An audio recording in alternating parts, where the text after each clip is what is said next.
Tenemos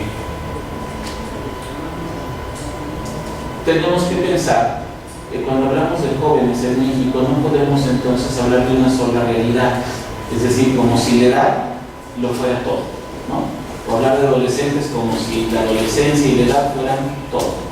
Tenemos que pensar que vivimos en un país de alto contraste social, donde igual tenemos jóvenes que tienen acceso a cuestiones de consumo sofisticado de tecnologías y jóvenes que no tienen acceso ni siquiera a condiciones económicas que les permitan cubrir necesidades básicas, ¿no? Pero que unos y otros conviven en un mundo que cada vez se vuelve más indescifrable hasta para los adultos, es decir, de caos, de inconsistencia de las instituciones, de insignificancia social. Se trata de procesos que permitan construir significados para el sujeto que lo estructure.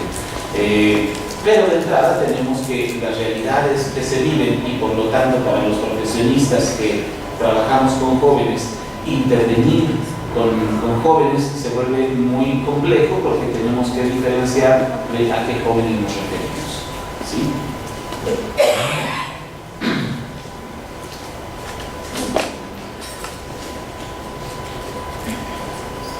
Dice, la condición económica hace diferencias importantes en términos de posibilidades de existencia y participación social, pero no es lo que requiere interpretar el mundo en la vorágine de sus cambios de sentido y significancia. Unos debatirán por sus carencias de subsistencia, otros se debatirán en la falta de sentido de sus existencias consumistas de identidades efímeras.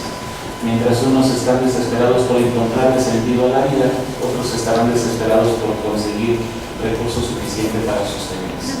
Y eso es con lo que vivíamos en este país, es decir, y de manera muy cercana. Yo me acuerdo una obra, ¿no? Hace años un compañero decía que era la magia de pararse en la barra que divide la colonia del Campestre de la colonia que es Emiliano Zapata, a espaldas, ¿no? Y ver los contrastes de realidad en una ciudad como Querétaro, dividido solamente por un muro de piedra, ¿no? Pero donde quiera que volvemos vamos a encontrar estos contrastes. Pero en uno y en otro caso estamos lidiando con cuestiones de orden más amplio, más colectivo, que tienen que ver con esta cuestión de la insignificancia. Interpretar el mundo, decíamos, es difícil. Para los adultos, con cierto nivel de madurez, decíamos hace rato, porque la rigidez de nuestras estructuras también nos impide reconocer y aceptar las formas emergentes de organización de la vida colectiva y de la constitución del sujeto social. Sí crecimos con un nivel mayor de estructuración, de idea de la autoridad y de utopía social, pero también por eso mismo se nos dificulta reconocer formas emergentes de organización y de construcción de la vida de los jóvenes, y eso nos hace una bronca generacional bastante complicada. Para los más jóvenes, a diferencia de los adultos, porque carecen justamente de esos referentes socioculturales que los estructuren y de los que gozamos los adultos. Entre ambas realidades se abre como un intervalo resonante en la lógica de Marshall McLuhan. Nuestra angustia como adultos es, por un lado, identificar la desfachatez, el desenfado con el que los jóvenes se toman la vida como si nada importara, la sociedad, los valores, la educación, la política, la misma idea de adultez, de responsabilidad.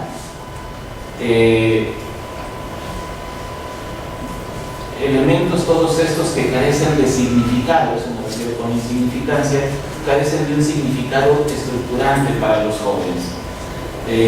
Tendemos entonces los adultos a calificarlos de apáticos, de insensibles, elaboramos teorías para hablar del desencanto de los jóvenes, de la falta de utopías, de su incapacidad generacional para reconocer la dimensión histórica del momento que les tocó vivir, como si nosotros de jóvenes hubiéramos sido así conscientes, ¿no?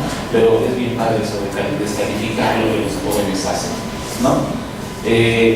Por otro lado, también como adultos, en esa perspectiva que nos da la dimensión histórica de lo que sí nos tocó vivir, identificamos que de verdad sobran razones para el desencanto.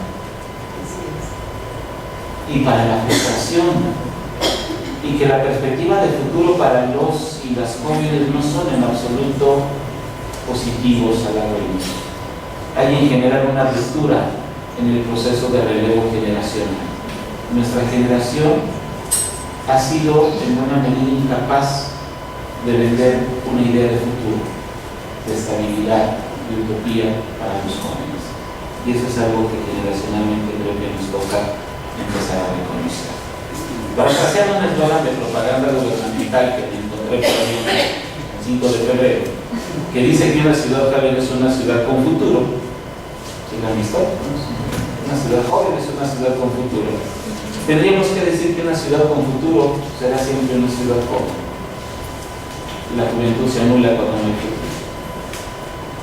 Y en ese orden de ideas, plantear que la misión del joven, en una de esas, es ser joven, como lo fuimos nosotros, irresponsables, vagos, divertidos, y que la misión, la tarea del adulto es construir un futuro para las nuevas generaciones.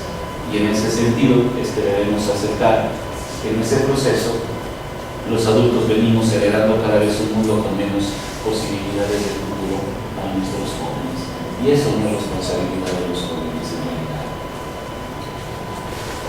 Pero bueno, en esas estaba yo con esta disertación, cuando me cayó el 20 que la resiliencia no me entraba, porque creo que por la resiliencia, ¿no? Bien. En esta maraña deprimente la resiliencia tendrá que jugar algún papel, ¿verdad? Justo creo yo que como una herramienta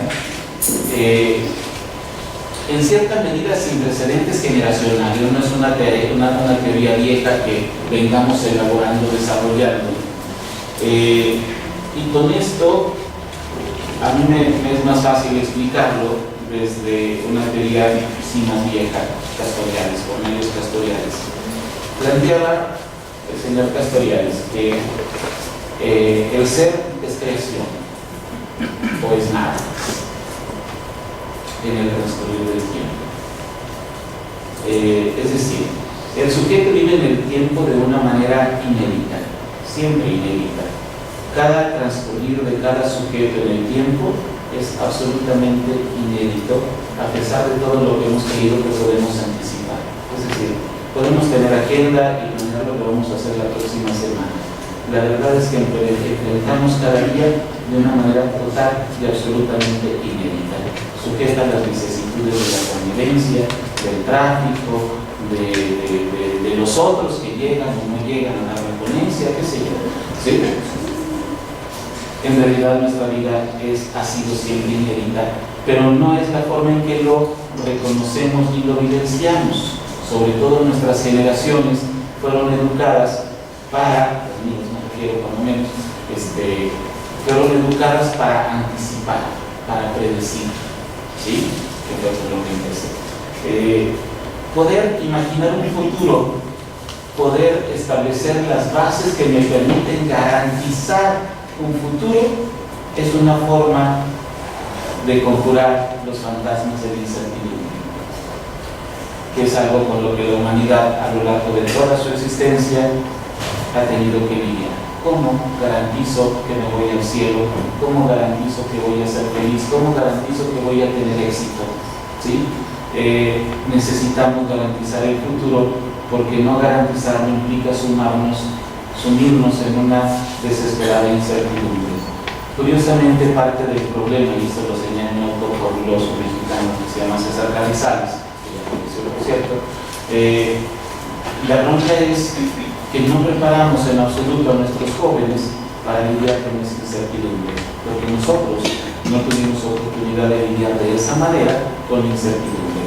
Ante la incertidumbre nosotros inventábamos utopías, inventamos futuros, inventamos el sí se puede, pero de repente nos quedamos los adultos sin ese discurso, no heredamos ese discurso.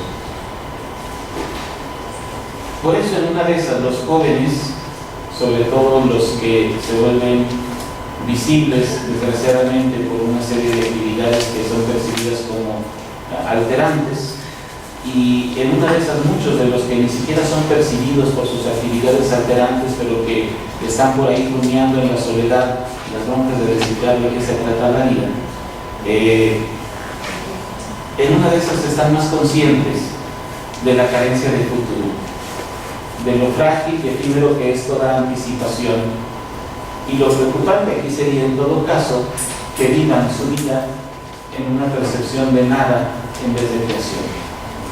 Ese sería el problema, nos cambia de signo el problema. El problema no es si hay futuro, sino si hay significado en la vida.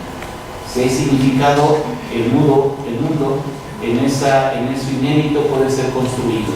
Pero si no hay significancia, entonces tendríamos que preocuparnos, porque la creación, el sujeto, es creación o es nada. Abordar la significación es bastante complejo, porque tendríamos que pensar en cómo construimos significados que no estén ligados a una noción que por otro lado siempre es falsa de futuro. ¿Cómo preparamos a nuestros hijos, a nuestras hijas para enfrentar la incertidumbre? ¿Cómo van a lidiar con la incertidumbre?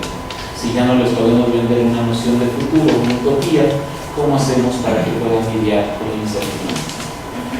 Desde ahí, no vengo a resolver el asunto, desde ahí comparto que es desde donde me interesa la idea, el concepto de resiliencia. En la medida en que el concepto de resiliencia, y esta es una reflexión y una crítica al mismo tiempo, en la medida en que la resiliencia se plantee como un proceso de recuperación de experiencias del propio sujeto y la manera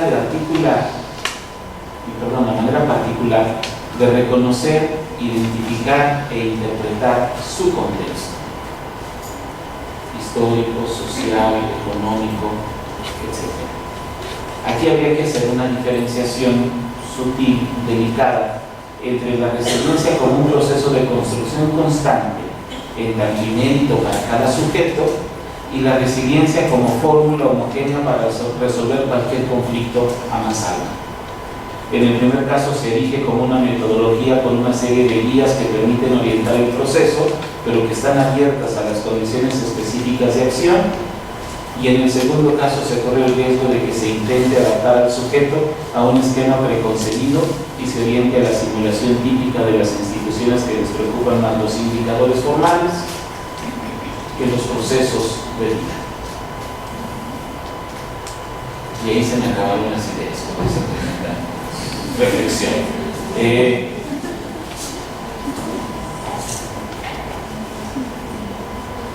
Creo que la resiliencia como concepto y como metodología se está construyendo, aun y cuando heredamos de algunas lógicas, de algunas fórmulas, si se quiere, algunos conceptos. Lo más interesante ha sido encontrar investigaciones bastante interesantes sobre la resiliencia en sectores marginales, sobre el trabajo sobre farmacodependencia y resiliencia, y lo que encontré de manera muy particular y muy interesante para mí fue precisamente esto, la posibilidad de que se convirtiera en un proceso inédito de adaptación y construcción